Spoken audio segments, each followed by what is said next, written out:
Salam sejahtera Bapak Ibu dan juga saudara terkasih. Tema renungan kita pada hari ini, rahasia mulia, dalam Kolose 1 ayat 27. Kepada mereka Allah mau memberitahukan betapa kaya dan mulianya rahasia itu di antara bangsa-bangsa lain, yaitu Kristus ada di tengah-tengah kamu. Kristus yang adalah pengharapan akan kemuliaan. Manusia punya rahasia-rahasia. Mereka biasanya merahasiakan ini, itu karena perasaan-perasaan gelisah, takut ketahuan. Manusia merahasiakan dosa-dosanya, aib-aibnya, kebohongan-kebohongannya. Yang menarik, ada juga manusia yang merahasiakan kekayaannya supaya tidak dicuri.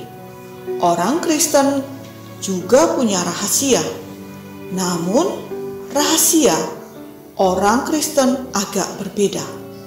Rahasia itu mirip dengan resep masakan di restoran sukses.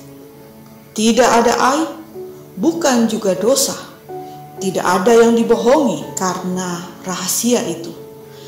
Rahasia itu wataknya mulia.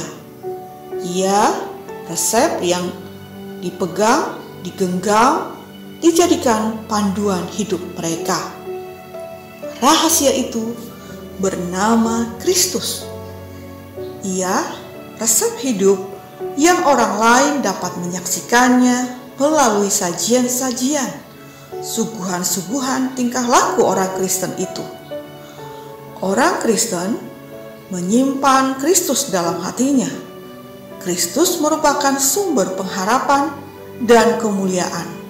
Lalu, kalau Kristus sedemikian mulia, mampu menceriakan hidup dalam pengharapan, mengapa ia jadi rahasia? Jawabannya, Kristus menjadi rahasia karena ia tinggal di kedalaman hati, iman, dan perenungan orang Kristen. Ia tidak diumbar. Ia juga tidak dipromosikan. Ia menjadi sumber kebaikan. Orang lain dapat melihat bahwa orang Kristen punya Kristus dari tampilan hidup orang Kristen. Jika orang melihat orang Kristen pemurah, peramah, dan penolong, maka orang akan mengenali orang Kristen hidup dengan rahasia kemuliaan itu. Apakah orang lain melihat kebaikan pada diri orang Kristen dapat menyingkap Kristus yang rahasia itu? Jawabnya belum.